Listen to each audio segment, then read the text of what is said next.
আবু বকর ডেকে ডেকে বলে, ও বেলাল ভাই আমার, তোমাকে না বললাম আস্তে আস্তে বলার জন্য? হাত হাত জোরে জোরে কেন বলো? হযরতে বেলাল ডাক দিয়ে বলে, ও ভাই আবু বকর, যখনই কাফের বেঈমানগুলো ঈমান ছাড়ার জন্য বলে, যখনই আমার শাস্তিটা বাড়ায়া দেয়, যখন আমি জোরে জোরে আওয়াজ দিয়া দিয়া হাত হাত বলি রে আবু বকর, যখনই আমি যত জোরে জোরে আওয়াজ দিয়া দিয়া আমি রব্বে কাবার নামটা স্মরণ করি, রব্বে কাবার নামটা আমি উচ্চারণ করি, রব্বে কাবার নামটা আমি যখনই উচ্চারণ করি, যত আওয়াজ দিয়া দিয়া আমি বলি না কেন, যতবার বলি আওয়াজ দিয়া, ততবার আমি বেলালের কাছে বড় মজা পাই।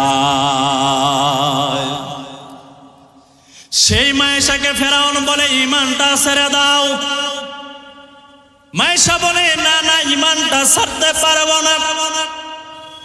এবার ফেরাউন সেনাবাহিনীকে আদেশ দেয়, যাও যাও, তার দুইটা মেয়ে আছে, 8 বছরের বয়সে একটা মেয়ে, আর একটা হলো দুধের বাচ্চা, কোলে রাখার মতন একটা বাচ্চা আছে, একেও তোমরা নিয়ে আসো। ফেরাউনের সামনে দাঁড় করায় দেয়। মায়েশাকে আবার বলে ফেরাউনে, এ মায়েশা, ঈমানটা ছেড়ে দাও, ঈমানটা ছেড়ে দাও। ঈমান যদি না ছাড়ো, তাহলে তোমার 8 বছরের মেয়েটাকে, কোলের বাচ্চাটাকে জ্বলন্ত আগুনের উপরে ফেলে দিয়া বর্ষ বানায় ফেলবো, তাদেরকে পরে ফেলবো। এবার ঈমানটা ছাড়ার জন্য মায়েশাকে কয়, কিন্তু ঈমানটা ছাড়বে না। জল্লাদকে আদেশ দেই, এরে জল্লাদ, গর্ত বানাও, লাকড়ি দাও, লাকড়ির উপরে ডেকসি বসায়া দাও, ডেকসির মধ্যে আগুন তেল দিয়া দাও। যখন ফুটন্ত ওই তেলটাকে উত্তপ্ত ভাবে যখন গরম বানায়, মায়েশাকে বলে, মায়েশা, ঈমানটা ছাড়, যদি না ছাড়ো তোমার মেয়েকে জ্বলন্ত তেলের মধ্যে ফেলে দেব। মায়েশা বলে, ফেরাউন, মেয়েদেরকে তেলের মধ্যে ফেলে দিয়া বর্ষ বানাতে পারো, তারপর ঈমানটা ছাড়বো না, ঈমানটা ছাড়বো না। এরে যুবক ভাই, বৃদ্ধ বাবা, ও পর্দার আলার আম্মা জান, শুনেন আম্মা জান। এরপরে নবী আমার জানায় দেয়, ঈমান বলা হয় সমস্ত ফেরেশতা কুলের উপরে ঈমান আনয়ন করা। যত নবী রাসূল আল্লাহ পাক 1,24,000 মতান্তরে 2,24,000, কম বেশি যত নবী রাসূল, আদম পয়গম্বর থেকে নিয়ে আপনার আমার নবী পর্যন্ত সমস্ত নবীর উপরে ঈমান আনয়ন করা। হাশরের ময়দানে রব্বে কাবার সামনে দাঁড়াতে হবে, আল্লাহ পাকের সামনে দাঁড়াইয়া আপনাকে জবাব দিতে হবে, অতুমিনা বিল বাসিল আখির, ইন্তিকাল করার পর আপনাকে আবার পুনরুত্থান হতে হবে। হাশরের ময়দানে জিন্দেগির সব আমলের উপরে রব্বে কাবার সামনে দাঁড়াইয়া জবাব দিতে হবে। অদৃশ্যর উপরে, জান্নাত জাহান্নামের উপরে বিশ্বাস স্থাপন করতে হবে। হাশরের ময়দানে আপনা আমার আমলের উপরে আল্লাহ পাক বিচার করিয়া জান্নাত জাহান্নাম দেবে। এই সমস্ত জিনিসের উপরে ঈমান আনয়ন করার নাম হলো ঈমানদার। বুখারী শরীফের 25 নম্বর হাদিস। এই হাদিসের মধ্যে নবীজির সাহাবী عن أبي هريرة رضي الله تعالى عنه قال قال رسول الله صلى الله عليه وسلم سئل أي العمل أفضل। নবীর কাছে আসলেন, প্রশ্ন করলেন, নবী আমার, ও নবী বলেন না, আসমানের নিচে জমিনের উপরে সবচেয়ে ভালো আমল, উত্তম আমল কোনটা? সাহাবী নবীকে যখন প্রশ্ন করেন, নবী আমার জবাব দেয়, ঈমানুম বিল্লাহি ওয়া রাসূলিহি। সাহাবীরে, আসমানের নিচে জমিনের উপরে সবচেয়ে ভালো আমল, উত্তম আমল হলো আল্লাহ তার নবীর উপরে ঈমান আনয়ন করা। সুবহানাল্লাহ। নবীজির সাহাবী আবু হুরায়রা থেকে অন্য একটা হাদিস বর্ণিত হয়, রাসূল আকরাম সাল্লাল্লাহু আলাইহি ওয়াসাল্লাম নবীজি বলেন, আল ঈমানু বিদ'উ ওয়া সাব'উনা শু'বা ফাআফযালুহা কাওলু লা ইলাহা ইল্লাল্লাহ। আপনার আমার মায়ার নবী, দয়ার নবী বলেন, ঈমানের শাখা প্রশাখা হলো 70-এর অধিক। মুহাদ্দিসিনে কেরাম বলেন, ঈমানের শাখা প্রশাখা হলো 77টা। ও যুবক ভাই, বৃদ্ধ বাবা, একটু আওয়াজ দেওয়া বলেন, ঈমানের শাখা প্রশাখা কতটা? একটু আওয়াজ দেওয়া বলেন না বাবা, কয়টা? 77টা। আর একটু আওয়াজ দেওয়া বলেন না, ঈমানের শাখা প্রশাখা কয়টা? এই 77টা ঈমানের শাখা প্রশাখার মধ্যে ফাআফযালুহা কাওলু লা ইলাহা ইল্লাল্লাহ। নবী আমার জানায়া দেয়, 77টা ঈমানের শাখা প্রশাখার মধ্যে সবচেয়ে আফজাল, সবচেয়ে বড়, সবচেয়ে উত্তম ঈমানের শাখা প্রশাখার মধ্যে সবচেয়ে বড় দামি শাখা হলো লা ইলাহা ইল্লাল্লাহ। এ বাবা, একটু অন্তর থেকে সবাই বলি না লা ইলাহা ইল্লাল্লাহ। আর একটু আওয়াজ দিয়া বলি না লা ইলাহা ইল্লাল্লাহ। নবী আমার বলেন, সবচেয়ে দামি কালেমা হলো লা ইলাহা ইল্লাল্লাহ। এই লা ইলাহা ইল্লাল্লাহ কত বড় দামি! বুখারী শরীফের 42 নম্বর হাদিস। এই হাদিসের মধ্যে নবীজির সাহাবী عن انس رضي الله تعالى عنه قال قال رسول الله صلى الله عليه وسلم يخرج من النار।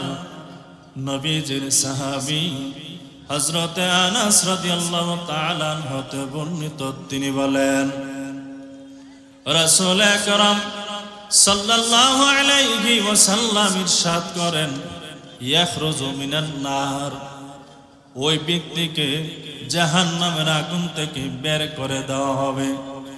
মান ক্বালা লা ইলাহা ইল্লাল্লাহ, যেই বান্দা পড়বে লা ইলাহা ইল্লাল্লাহ, ইয়াখরুজু মিনান নার।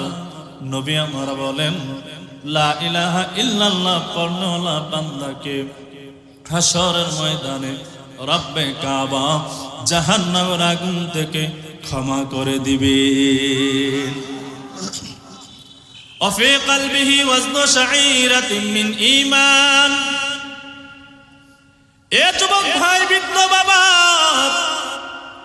এরপরে নবী আমার জানায়া দেয়, যেই বান্দার অন্তরে যাররা পরিমাণ ঈমান থাকবে, দানা পরিমাণ ঈমান থাকবে, সরিষা পরিমাণ গম পরিমাণ ঈমান থাকবে, নবীজি বলেন, ইয়াখরুজু মিনান নার, ওই বান্দাকে আল্লাহ পাক হাশরের ময়দানে জাহান্নামের আগুন থেকে মুক্ত দিয়া আল্লাহর তৈরি জান্নাত ওয়াজিব করে দিবে।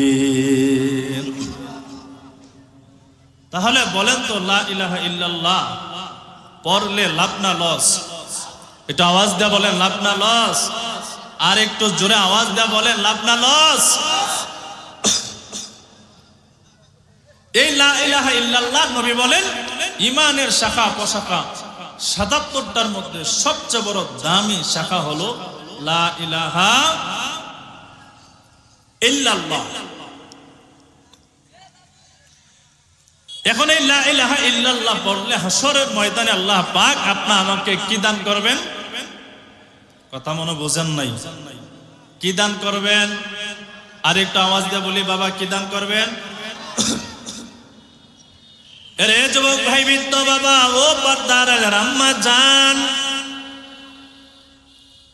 এই লা ইলাহা ইল্লাল্লাহ পড়লে বান্দাকে হাসরের ময়দানে আল্লাহ পাক একটা জান্নাত দান করবেন, জাহান্নামের আগুন থেকে মুক্তি দিয়া। এরে যুবক ভাই, হাসরের ময়দানে এই লা ইলাহা ইল্লাল্লাহ বর্ণলা বান্দা, লা ইলাহা ইল্লাল্লাহ মুহাম্মাদুর রাসূলুল্লাহ সাল্লাল্লাহু আলাইহি ওয়াসাল্লাম, যেই বান্দা বিশ্বাস করিয়া দুনিয়া থেকে বিদায় হয়ে যাবে, হাসরের ময়দানে রব্বে কাবা, আসমানের মালিক, জমিনের মালিক আল্লাহ পাক কত বড় জান্নাত দিবেন। শুনেন বাবা, মনোযোগ দিয়া শুনবেন। এই দিক সেই দিক আউল ফাউল কথা বলার জন্য সিলেট হবিগঞ্জ থেকে আপনাদের রংপুর নীলফামারীতে আসি নাই। হাসরের ময়দানে রব্বে কাবা কত বড় জান্নাত দিবেন, জানার দরকার আছে কি না? মনে মনে ভাবতেছেন কি আপনাদের এই কিশোরগঞ্জ থানার সম পরিমাণ জান্নাত দেবে? বোঝানোর জন্য বলি, ভাবতেছেন কি কিশোরগঞ্জ সম পরিমাণ জান্নাত? নবী বলেন উম্মতেরা, না না, এই কিশোরগঞ্জ থানার সম পরিমাণ জান্নাত দেবে না। লা ইলাহা ইল্লাল্লাহ পড়নেওয়ালা বান্দাকে হাসরের ময়দানে তার চেয়ে আরো বড় জান্নাত দিবে। সুবহানাল্লাহ কয় না? সাহাবায়ে কেরাম বলেন, ও পয়গম্বর, তাহলে কত বড় জান্নাত দিবে বলেন না? নবী আমার বলেন, সাহাবায়ে কেরাম, তোমরা কি মনে মনে ভাবতেছো নীলফামারীর সম পরিমাণ জান্নাত দিবে?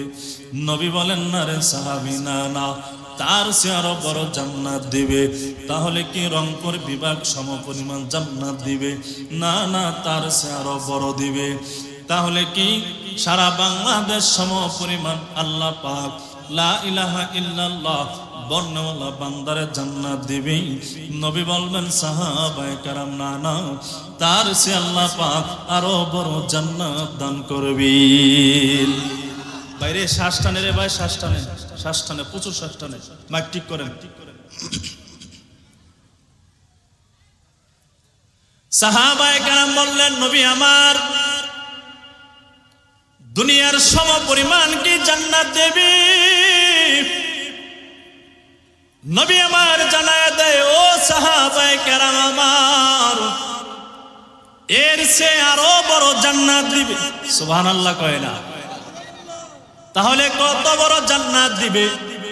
নবী আমার জানায় দেয়, ও সাহাবায়ে কেরাম আমার, যেই বান্দা লা ইলাহা ইল্লাল্লাহ পড়বে, বিশ্বাস স্থাপন করিয়া বান্দা দুনিয়া থেকে বিদায় হয়ে যাবে, রব্বে কাবা দুনিয়ার সম পরিমাণ একটা জান্নাত দেবে না।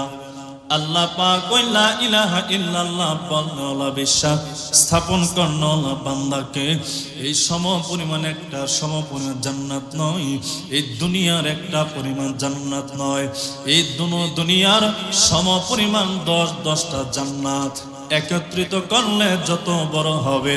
রব্বে কাবা, আসমানের মালিক, জমিনের মালিক আল্লাহ পাক লা ইলাহা ইল্লাল্লাহ বলনেওয়ালা বান্দা, বিশ্বাস নিয়ে ইন্তিকাল করনেওয়ালা বান্দাকে আল্লাহ পাক 10টা দুনিয়ার সম পরিমাণ একটা জান্নাত দান করে দিবি। এই লা ইলাহা ইল্লাল্লাহ পড়নেওয়ালা বান্দাকে দুনিয়ার 10টা সম পরিমাণ জান্নাত, লা ইলাহা ইল্লাল্লাহ বান্দাকে পড়নেওয়ালা, বিশ্বাস স্থাপন করিয়া বান্দা দুনিয়া থেকে যে বিদায় হয়ে যাবে। এখন মনের মধ্যে প্রশ্ন বাজে, হুজুর, আমরা বিশ্বাসও করি, এই বিশ্বাস করি আবার পরেও ইন্তিকাল করলাম, দুনিয়ার জিন্দেগিতে তেমন কোনো আমল নাই, নামাজও পড়ি নাই, রোজাও রাখি নাই, তাহলে কি আল্লাহ পাক হাসরের ময়দানে আমাদেরকে শাস্তি দিবেন না? নবী বলেন হ্যাঁ হ্যাঁ, প্রত্যেকটা গুনার বিনিময়ে আল্লাহ পাক ওই বান্দাকে জাহান্নামের আগুনে শাস্তি দিবেই। কিন্তু লা ইলাহা ইল্লাল্লাহ বিশ্বাস স্থাপন করার জন্য, লা ইলাহা ইল্লাল্লাহ দুনিয়ার জিন্দেগিতে পড়ার কারণে, বিশ্বাস স্থাপন করিয়া মারা যাওয়ার কারণে রব্বে কাবা এর বিনিময়ে উসিলায় 10টা দুনিয়ার সম পরিমাণ জান্নাত দান করে দিবেন। ওয়াদনা হাই মাদাতুল আযা আনিত তরিক। এই হাদিসের মধ্যে নবী আমার বলেন ইমানের শাখা প্রশাখা, এর মধ্যে সবচেয়ে দামি শাখা হলো লা ইলাহা ইল্লাল্লাহ। এরপরে নবী আমার বলেন ইমানের শাখা প্রশাখার মধ্যে নিম্ন শাখা হলো রাস্তার মধ্যে কোনো জিনিস কষ্টদায়ক বস্তু পড়ে থাকে, এই বস্তুকে হটায়া দেওয়া, এটাও হলো ইমানের শাখা। ওয়াল হায়াউ শু'বাতুম মিনাল ঈমান। হাদিসের শেষ অংশে নবী আমার বলে দেন লজ্জা শরম হলো ঈমানের একটা অংশ।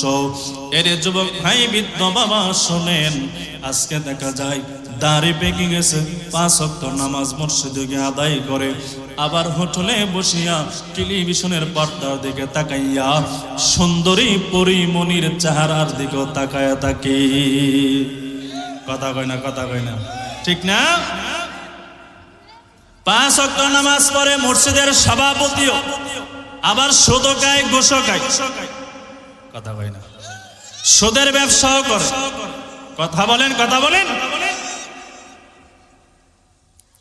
5 ওয়াক্ত নামাজ, সুদের কারবারও করে, দুর্নীতি করে, জনগণের টাকা পয়সা নিজে আত্মসাৎ করিয়া বাহিরে বেগম পাড়াই বাড়িও বানায়।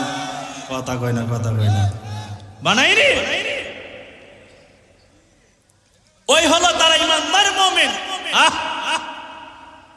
দুনিয়ার স্বার্থের কারণে ওই যে কিশোরগঞ্জ জেলা মিঠাবন ইকনা অষ্টগ্রাম থানার যে মনোনয়ন পেয়েছে, নমিনেশন পেলে, যার নাম হলো ফজলুর রহমান, আমরা তার ডাকে ফজু পাগলা। এই ফজু পাগলা বলে আমি মুসলমানও না, হিন্দু না।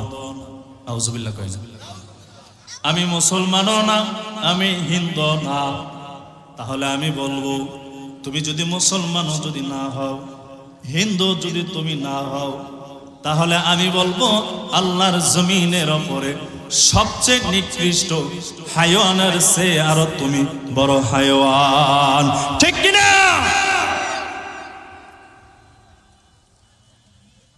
ইমানদার আপনি আমি দাবি করি জমিনের নবীর বিরুদ্ধে কথা বল।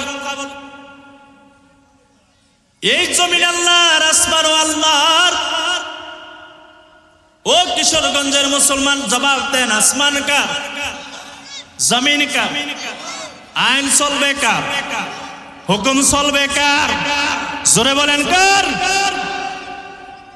আল্লাহর জমিনে থাকে, আল্লাহর আসমানের নিচে থাকে, আল্লাহর দেওয়া সব দানগুলো ভোগ করে, কিন্তু জমিনও তাকিয়া আল্লাহর বিরুদ্ধে চারণ করে, নবীর বিরুদ্ধে চারণ করে, কোরআনের বিপক্ষে কথা বলে, হক্কানি ওলামায়ে কেরামের বিরুদ্ধে কথা বলে, সুযোগ পাইলে ওলামায়ে কেরামের বিরুদ্ধে মামলা দিয়া 10 থেকে 12 বছর পর্যন্ত জেলখানায় বন্দী করে রাখে। এমন জমিনে মুনাফিক আছে কি নাই? কথা বলেন, আছে কি নাই?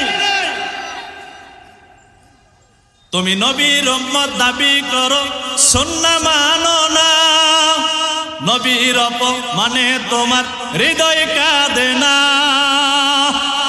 তুমি নবীর উম্মত দাবি করো, সুন্নাহ মানো না, নবীর অপমানে তোমার হৃদয় কাঁদে না। তুমি বিজাতীয় সংস্কৃতিতে সপেছ পরাণ। কেমন মুসলমান, কেমন মুসলমান তুমি, কেমন মুসলমান? নামাজের সাথে, ঠিক কিনা কথা কই না? এমন মুসলমান আছে কিনা? হ্যাঁ, নবীর বিরুদ্ধাচরণ করে, সুন্নত রাখে না, বিজাতিদের সংস্কৃতিতে সে আবদ্ধ।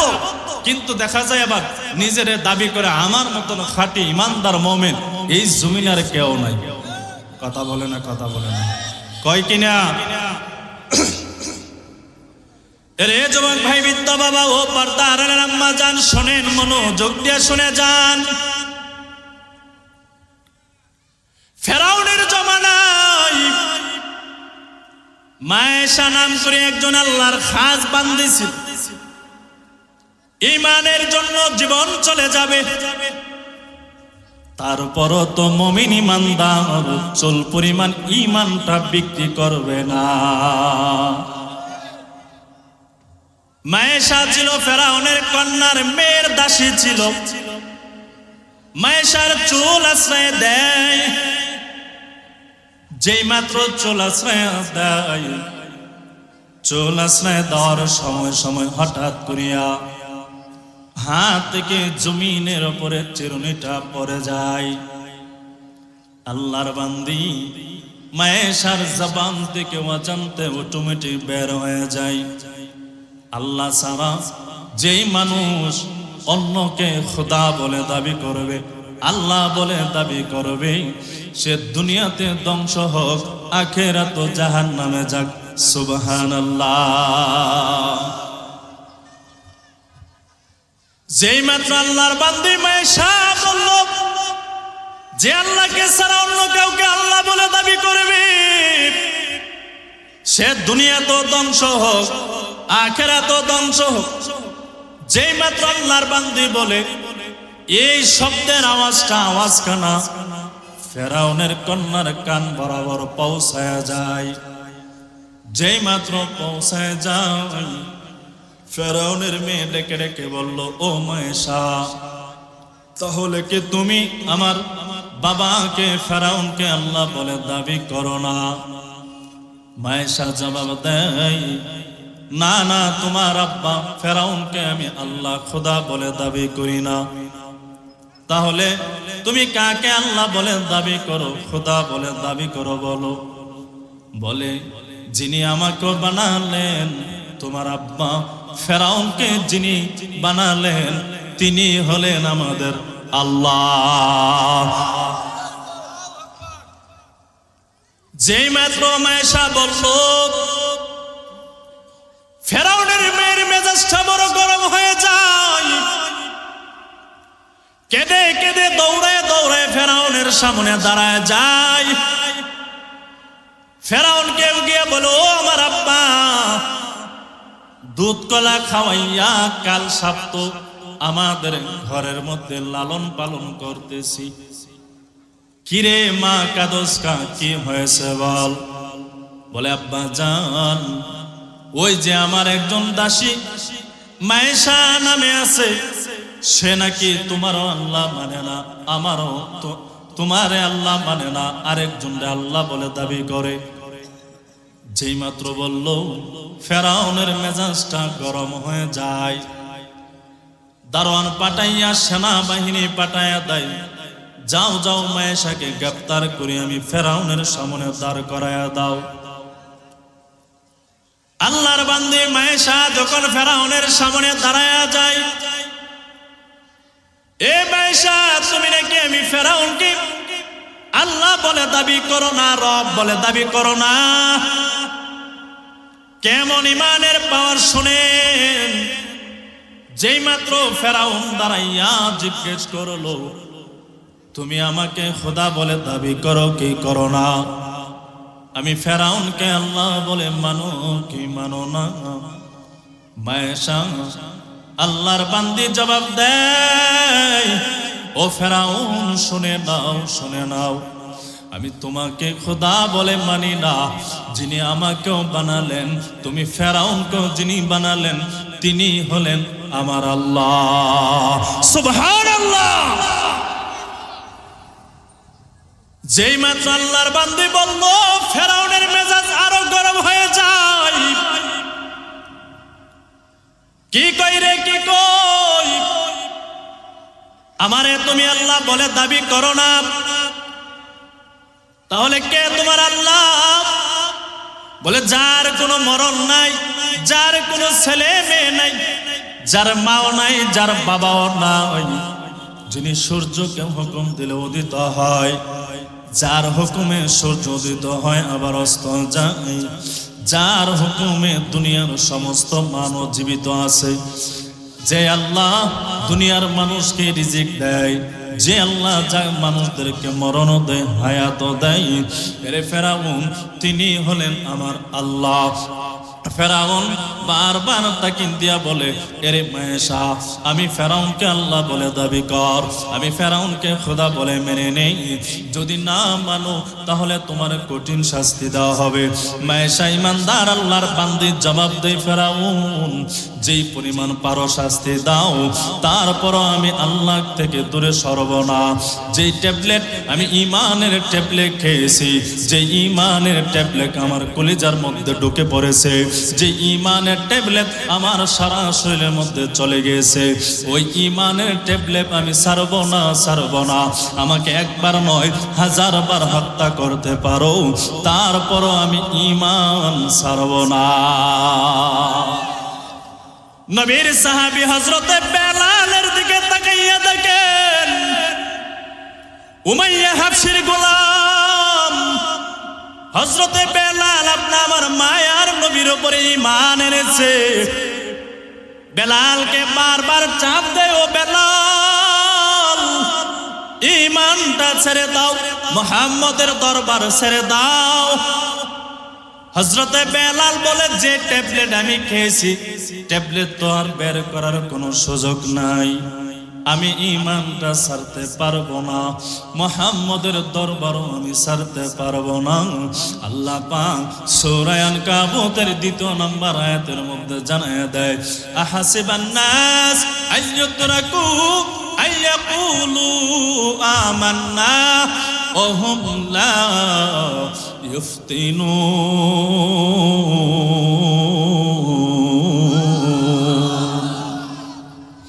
আল্লাহ পাক জানায় দেয়, আহাসিবান নাস মানুষ তোমরা কি ধারণা করো, আইয়ুতরাকু আইয়াকুলু আমান্না তোমাদেরকে ছেড়ে দেওয়া হবে ঈমানের কথা বললেই, নারে বান্দা নারে না ছাড়ব না, ঈমানের ধৈর্যের পরীক্ষা না নিয়া আমি রব্বে কাবা এক কদম সামনে আগাতে দেব না। হযরতে বেলাল ডাক দেয়া বলে, ঈমান ছাড়তে পারবো না, নবীজির দরবার আমি ছাড়তে পারবো না।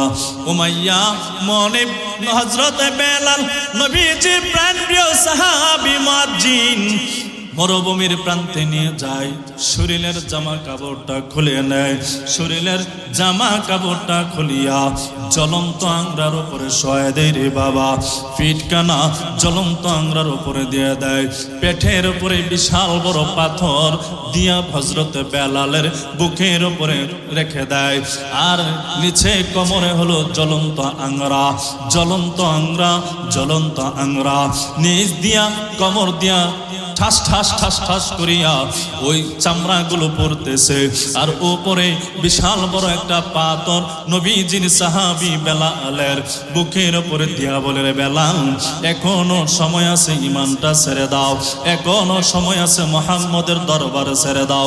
হযরতে বেলালকে যত আঘাত দেয়, নবীজির সাহাবী বেলালের কণ্ঠ দিয়া বের হয়ে যায়, আহাদ আহাদ আহাদ আহাদ, আল্লাহ এক, আল্লাহ এক, আল্লাহ এক।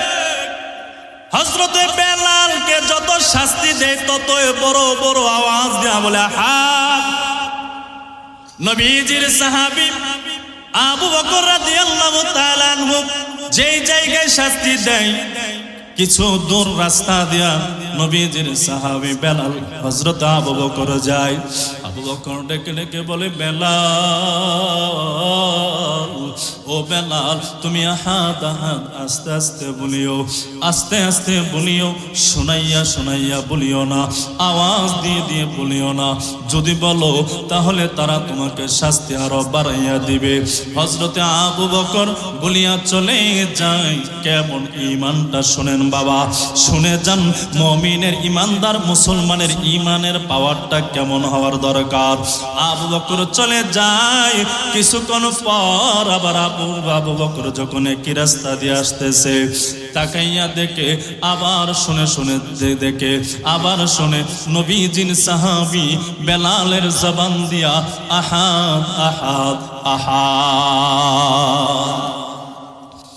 আবু বকর ডেকে ডেকে বলে, ও বেলাল ভাই আমার, তোমাকে না বললাম আস্তে আস্তে বলার জন্য আহাদ আহাদ, জোরে জোরে কেন বলো?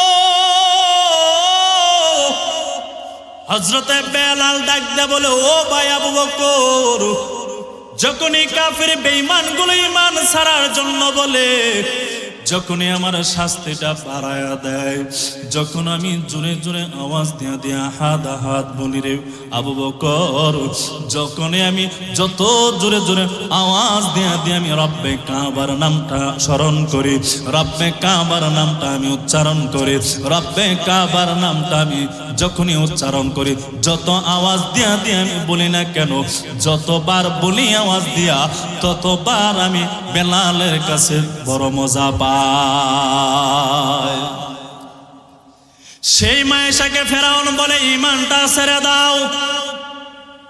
মায়েশা বলে, না না, ঈমানটা ছাড়তে পারবো না। এবার ফেরাউন সেনাবাহিনীকে আদেশ দেয়, যাও যাও, তার দুইটা মেয়ে আছে, 8 বছরের বয়সে একটা মেয়ে, আর একটা হলো দুধের বাচ্চা, কোলে রাখার মতন একটা বাচ্চা আছে, একেও তোমরা নিয়ে আসো। ফেরাউনের সামনে দাঁড় করায় দেয়। মায়েশাকে আবার বলে ফেরাউনে, এ মায়েশা, ঈমানটা ছেড়ে দাও, ঈমানটা ছেড়ে দাও। ঈমান যদি না ছাড়ো, তাহলে তোমার 8 বছরের মেয়েটাকে, কোলের বাচ্চাটাকে জ্বলন্ত আগুনের উপরে ফেলে দিয়া বর্ষ বানায় ফেলবো, তাদেরকে পরে ফেলবো। এবার ঈমানটা ছাড়ার জন্য মায়েশাকে কয়, কিন্তু ঈমানটা ছাড়বে না। জল্লাদকে আদেশ দেই, এরে জল্লাদ, গর্ত বানাও, লাকড়ি দাও, লাকড়ির উপরে ডেকসি বসায়া দাও, ডেকসির মধ্যে আগুন তেল দিয়া দাও। যখন ফুটন্ত ওই তেলটাকে উত্তপ্ত ভাবে যখন গরম বানায়, মায়েশাকে বলে, মায়েশা, ঈমানটা ছাড়, যদি না ছাড়ো তোমার মেয়েকে জ্বলন্ত তেলের মধ্যে ফেলে দেব। মায়েশা বলে, ফেরাউন, মেয়েদেরকে তেলের মধ্যে ফেলে দিয়ে বর্ষ বানাতে পারো, তারপর ঈমানটা ছাড়বো না, ঈমানটা ছাড়বো না। এক পর্যায়ে দেখা যায় ওই মায়েশার বড় মেয়েটাকে ফেরাউন জালেম ওই 8 বছরের কন্যা মেয়েটাকে জ্বলন্ত তেলের উপরে ফেলে দেয়। যখন ফেলে দেয় রে ও কিশোরগঞ্জের মুসলমান, তেলের মধ্যে ফেলে দিতে সময় হয়, আল্লাহর বান্দি সাথে সাথে বর্ষ হয়ে যেতে সময় হয় নাই। এরপরে ফেরাউন আবার ডেকে ডেকে বলে, মায়েশা, এখনো সময় আছে, ঈমানটা ছেড়ে দাও। মায়েশা বলে, ঈমান ছাড়বো না, ঈমান ছাড়বো না। মুসা পয়গম্বর উপরে ঈমান এনেছি, ছাড়বো না। আল্লাহর উপরে ঈমান এনেছি, ছাড়বো না। ফেরাউন এবার বলে, তাহলে তোমার কোলের বাচ্চাটাকে জ্বলন্ত তেলের মধ্যে ফেলে দেওয়া হবে। মায়েশা বলে, ফেলে দিতে পারো, ঈমানটা ছাড়বো না, ঈমান ছাড়বো না।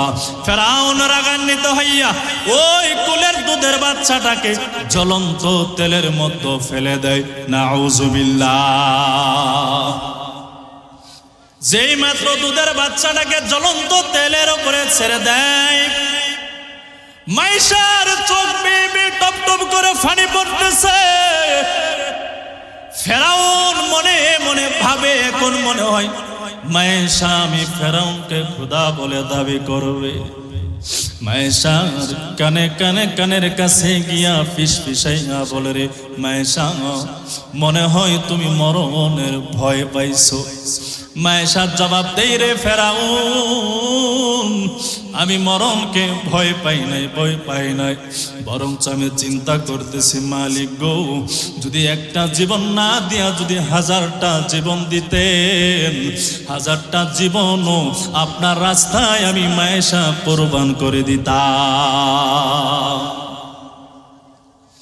এবার ফেরাউন আরো রাগান্বিত হয়ে যায়, ঈমান যদি না ছাড়ো, তাহলে তোমাকে জ্বলন্ত তেলের মধ্যে ফেলে দেওয়া হবে।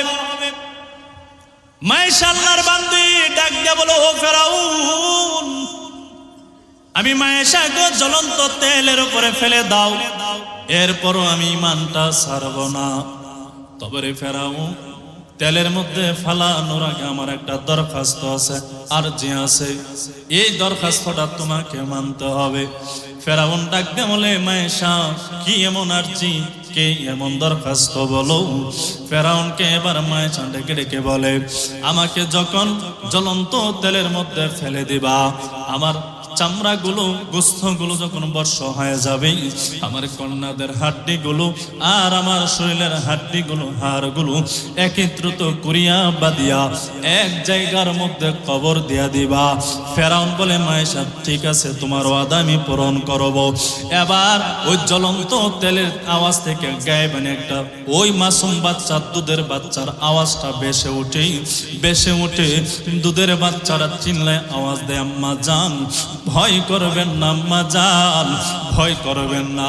যদিও দেখতেছেন জ্বলন্ত তেল, জ্বলন্ত তেল, জ্বলন্ত তেল, আম্মা জান জ্বলন্ত তেলের মধ্যে লাভ দিতে সময় হবে আম্মা জান, আল্লাহ পাক জান্নাতুল ফেরদাউস দিতে দেরি করবে না। ঈমানটা ছাড়ে নাই, তারপরও জ্বলন্ত তেলের উপরে লাভ দেওয়া জীবনটাকে শেষ করে দেয়, শাহাদাত বরণ করে।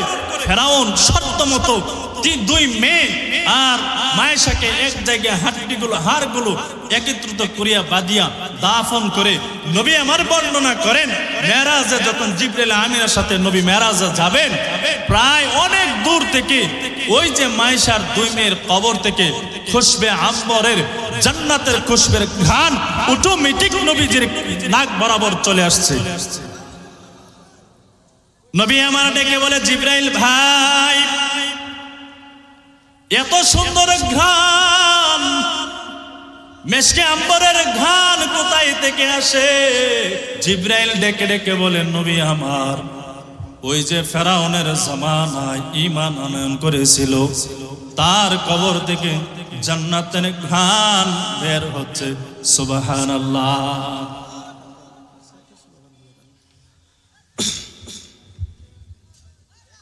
স্লোগান দরকার না করতে, স্লোগান দিয়ে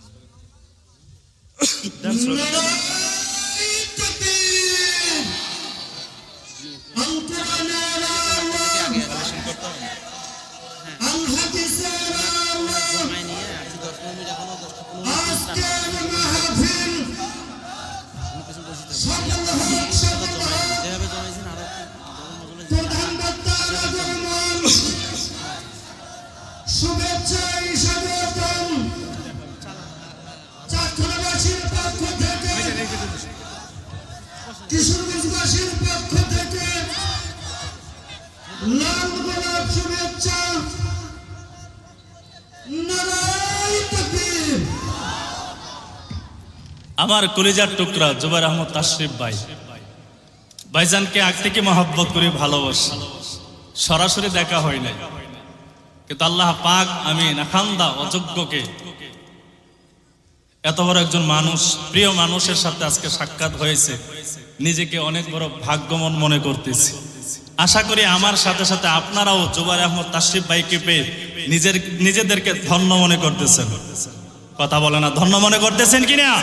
দুইখানা হাত মালিককে দেখাই দেই, আর একটু জোরে দেখাই দেই, নারে তাকবীর, নারে তাকবীর। অতি সহজে ভাইজানকে পাওয়া যায় না, আল্লাহ পাক কবুল করেছেন। এই জন্য আপনাদের এলাকায়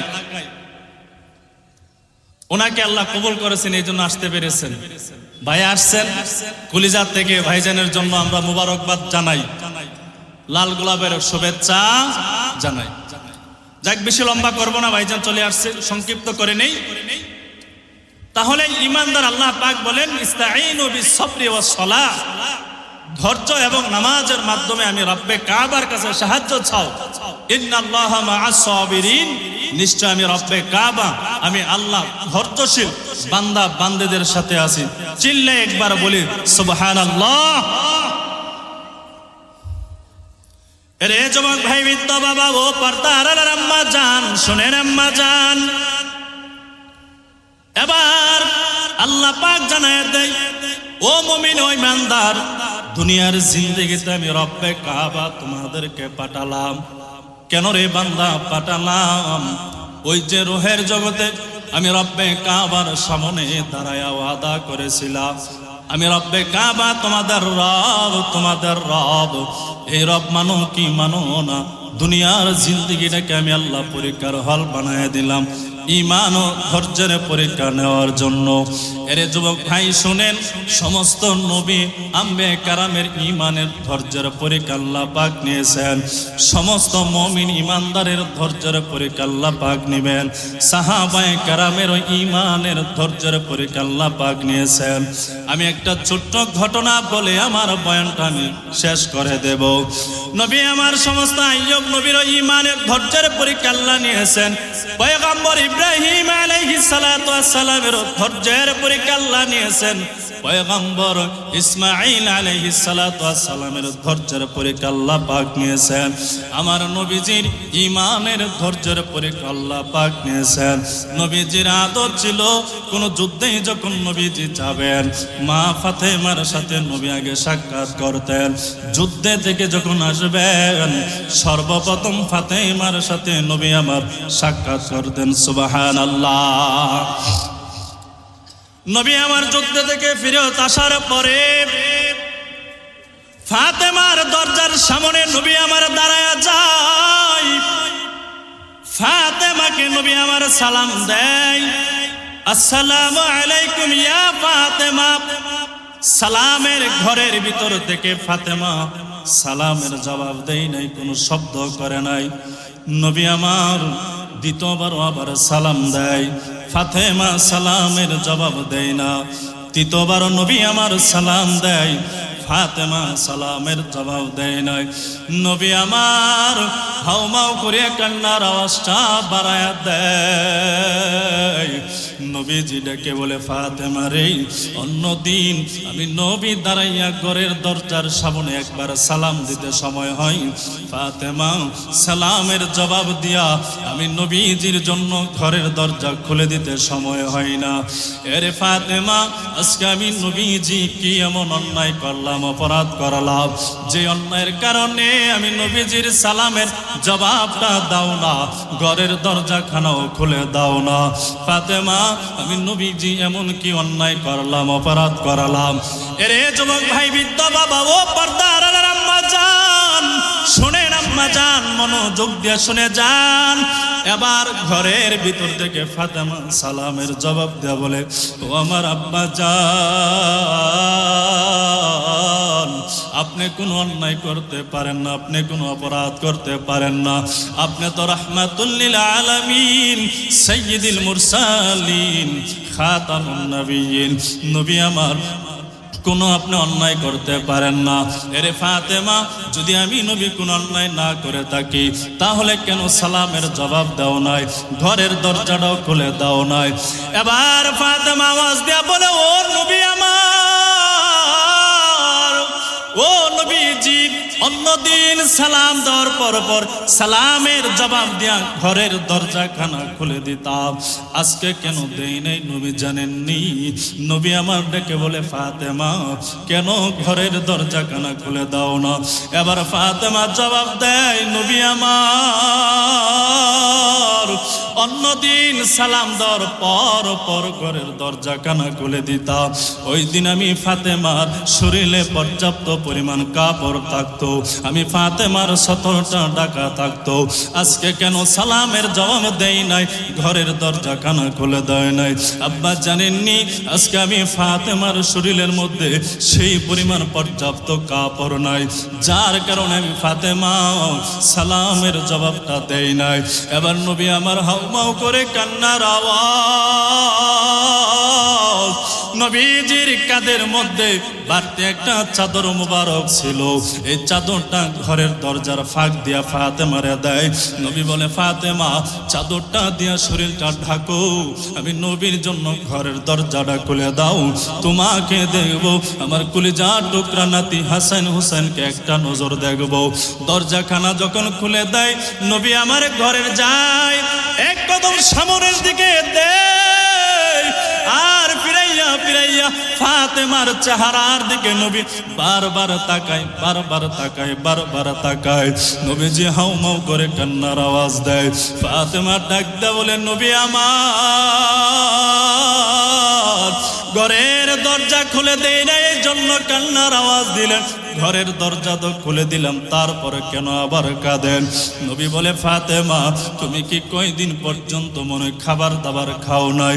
ফাতেমা বলে, নবী আমার আমি খাবার দাবার খাই নাই, এতে আমার দুঃখ নাই, কষ্ট নাই, কিন্তু আপনার কলিজার টুকরা নাতি হাসান আর হুসাইন তাকাইয়া দেখেন জমিনের উপরে লম্বা হয়ে পড়ে আছে গো নবী। আজকে 3 দিন পর্যন্ত খাবারের কোনো ব্যবস্থা হয় নাই। সকালবেলা আমি ফাতেমার পায়ের মধ্যে জড়াইয়া দুরিয়া বারবার বলতেছে, আম্মা জান আমরা 2 ভাই হাসান হুসাইন কি এমন অন্যায় করলাম, কি এমন অপরাধ করলাম যে অন্যায় অপরাধের কারণে আম্মা জান 3 দিন পর্যন্ত আমাদের খাবার দেন না। আম্মা জান তাড়াতাড়ি খাবার দেন, পেটের যন্ত্রণা কষ্ট আর সহ্য করতে পারি না। ও আব্বা জান আমি তো আমার ছেলেদেরকে খাবার আমি দিতে পারি না, পেটের খিদার যন্ত্রণা সহ্য না করতে পারিয়া জমিনের উপরে লম্বা হয়ে ঘুমায়া যায়।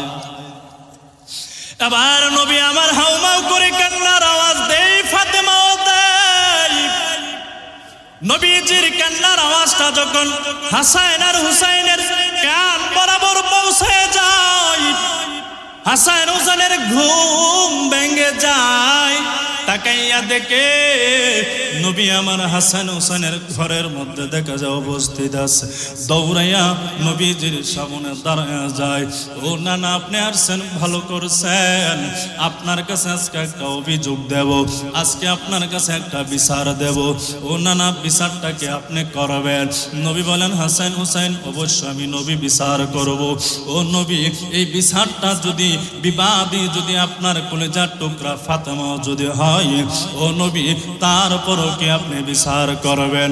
নবীজি বলে, ও হাসান হুসাইন অপরাধী যদি আমার কলিজার টুকরা ফাতেমাও যদি হয়, আমি চুল পরিমাণও ছাড় দেব না, চুল পরিমাণও ছাড় দেব না, আমার ফাতেমার উপরে আমি নবীজি বিচার করব।